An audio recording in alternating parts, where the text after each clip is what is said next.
So let's speak straight about our current world. Now, it's amazing as I do these posts, I start off with, sense. It's a bit like a prophecy, really. I start off with a sense of where I'm going, but sometimes I don't even put what I'm originally sensing down in the whole screen. I sort of think, oh, well, I'll get to that in a bit. And what's starting this off is looking at church, at ecclesia in each place, and seeing common defective features. Well, defective in the sense that they are Genesis 3 being lived out still from our souls. And so we look to any church and we cannot see the four living faces cooperating together in an image that can be seen and manifest in a local place. Typically, our churches are run by Matthews and Luke's because they are the articulators, in their flesh form at least. They are the first to come forward with articulation.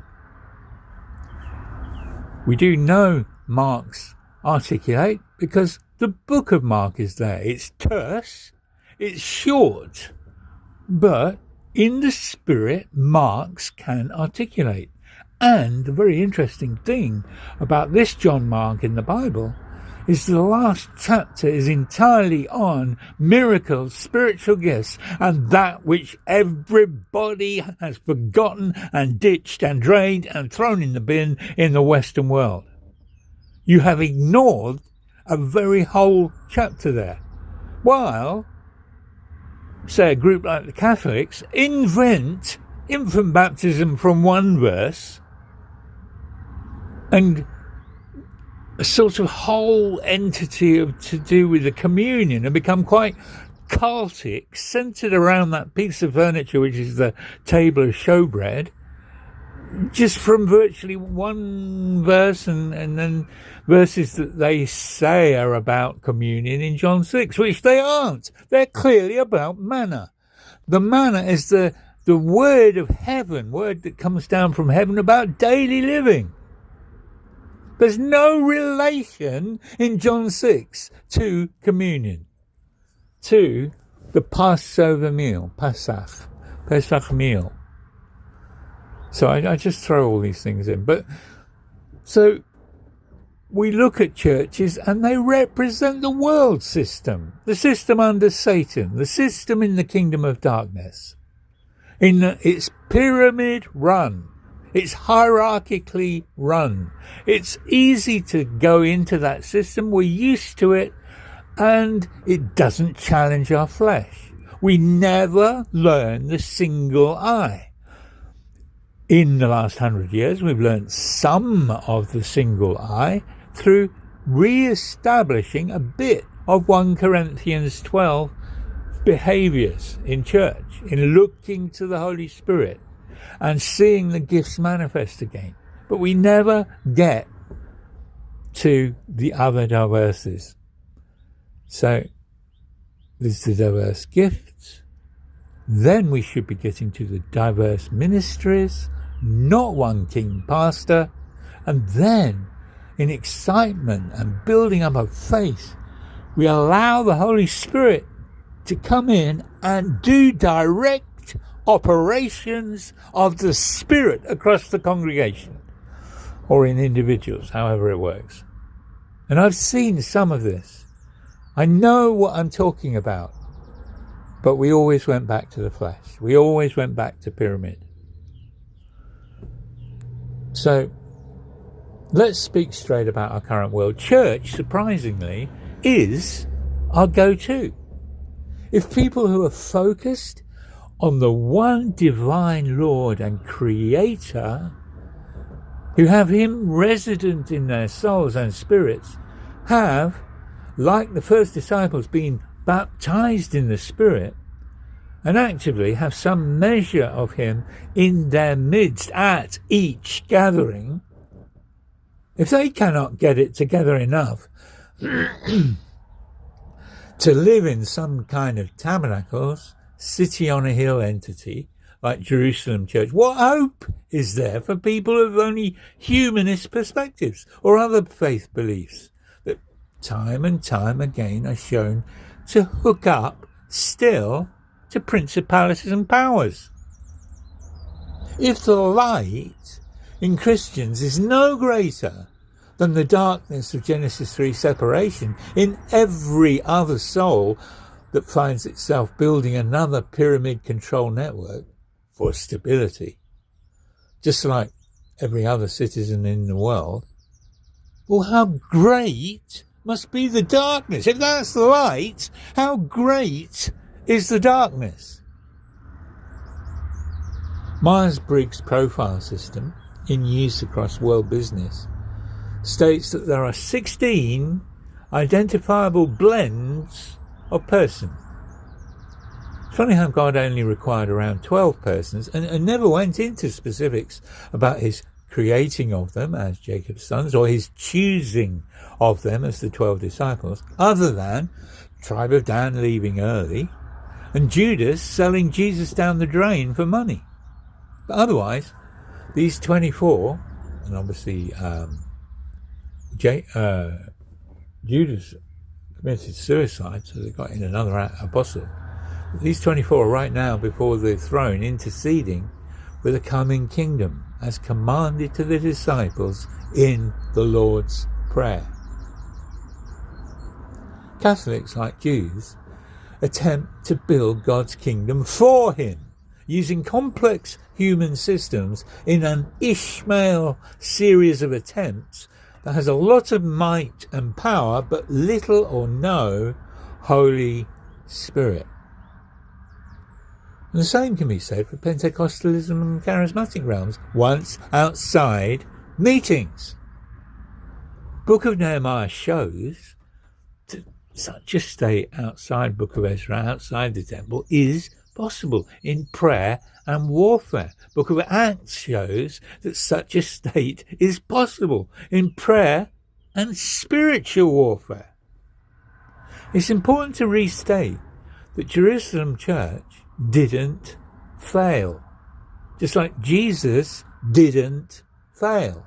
Jews themselves sentenced God to death and pushed out the very last solution of hope for them, before God's own prophecy that they would be banished to the four corners of the flat earth. Globes don't have corners, remember? Before being whistled for. They could have accepted Jesus Christ through the city on a hill, the light on a hill, first ever ecclesia of Jesus.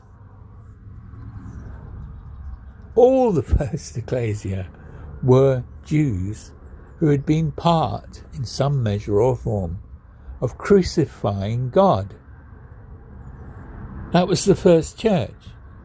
So Jews thinking they can never get back to God and never reconcile were just idiots. There it is in front of them. So ecclesia wasn't failing at this stage. And the apostolic three-stage of growth mystery of Christ in us, the hope of glory, was beginning on its way to leaven the whole earth.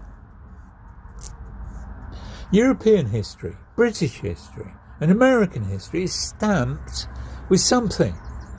Though no nation yet has worked out what Christ in us as us looks like, such that Genesis 3 is overturned in their souls in sufficient strength that everybody live with a single eye, as they do in brief 1 Corinthians 12 gatherings. So they're already proving it works.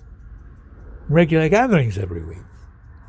So churches themselves cannot even manage to jettison the notion of human king pastors as Feast of Tabernacles, Roof with Holes elderships, training the Psalm 123 order, the looking unto the master order, in the other body members, how in heck can the kingdom, the expressed Melchizedek reign of Christ, ever proliferate anywhere?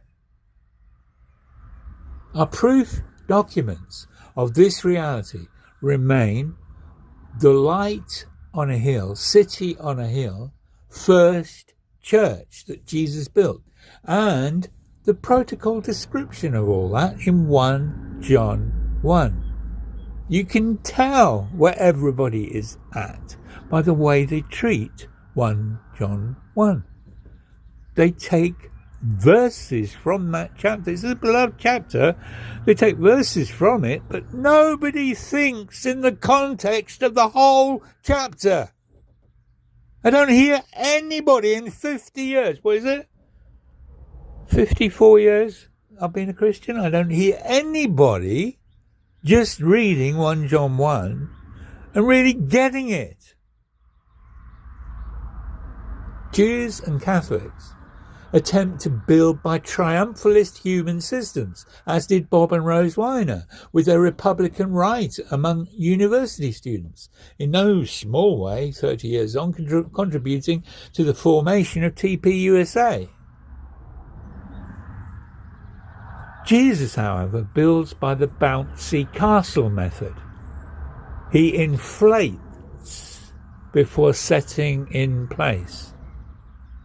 In Ezekiel 37, he assembles the dead bones that have enough life already to rattle, like the 100 years rediscovery of baptism in the Spirit, and the assembling of at least 10% Semite bones in occult formed Zion Israel.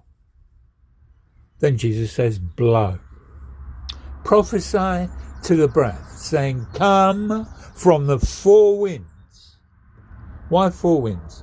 The last great feast is about the right common functioning of the self-building house in the four woods. Read Leviticus 23, verse 40. The four gospel writers are our go-to. They map for us, they scan for us the four living faces. Ezekiel, and it was in Revelation 4 as well, in gospel form, which have gone out into all the regions of the earth. While even Chatham House created USSR, China and Cuba, and have attempted to block the use of this very kingdom building block in the earth, the use of the Bible. Ecclesia is the pillar and ground of truth. Not one rabbi teacher synagogue. We have no ecclesia like the first one in the earth anywhere, but that's what the 24 are interceding before the throne for. For a Jacob generation to rise up the hill of the Lord and learn to live together as living letters in every place.